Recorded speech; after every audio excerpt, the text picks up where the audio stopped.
gusto ko lang din po magpasalamat. Hindi mga kabunso, gusto ko din po talagang sobra po ako nagpapasalamat sa lahat mga kabunsoan na nandyan po para sa atin.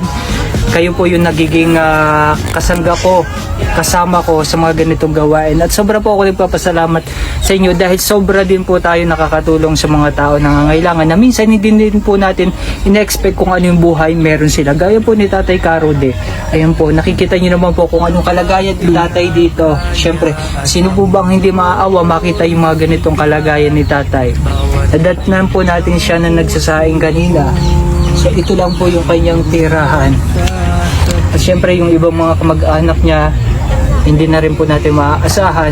Kasi syempre may mga kanya-kanya na rin po silang responsibilidad sa kanilang pamilya. At syempre hindi po tayo mahirap kausap mga kabunso at hindi rin po tayo mababa lang din po ang ating nararamdaman pag nakakakita tayo mga kabunso ng ganitong kalagayan ng ating mga kapwa. At syempre napili po natin si Tatay Rudy dahil alam po natin na ang mga katutubong Aita ay minsan nababaliwala na po sa lipunan.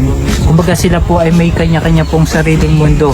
Pero gayon po, ginawa ko po, gusto ko po kasi ipaalam sa mga tao na Tay, kayong mga katutubong kapatid namin mga Aita, kabilang kayo sa aming lipunan. Maraming salamat kung At hindi kayo iba para sa amin. At lalong-lalo na sa aming mga kabunsuan, kayong mga katutubong Aita ay hindi iba para sa amin.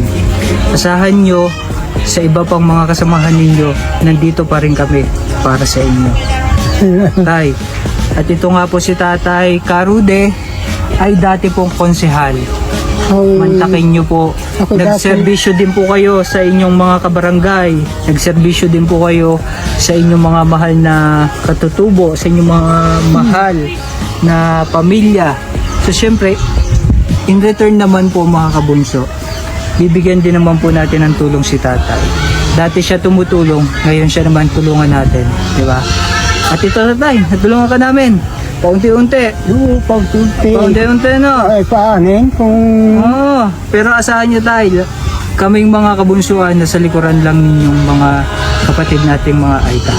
Ha? Alright, once again, this is Migs Molino na nagsasabing happy lang. ang alam ko, tutoy ang happy babae na nag-happy ng saya.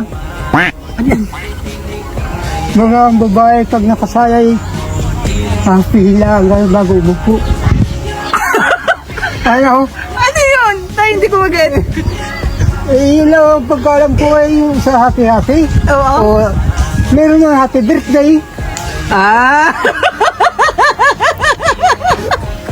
Akala ko tayo may iba akong iniisip pero sorry, hindi yun Hindi yun. Akala ko gaganunin yung palda tapos Iihong na gano'n. tapos Matapos upo. saan uupo? Dito sa upo. Ganyan pala yun. Iba yung naisip ko Happy. Hindi, wala. Happy. Tayo, happy lang, alam mo na.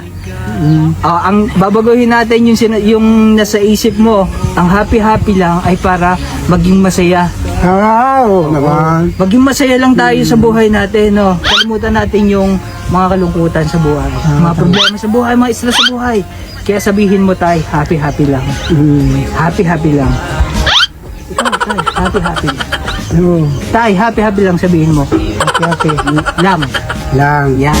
Alright, once again, this is Migs Molina na nagsasabing Happy. yan, happy lang. Kaya naman, ingat. God bless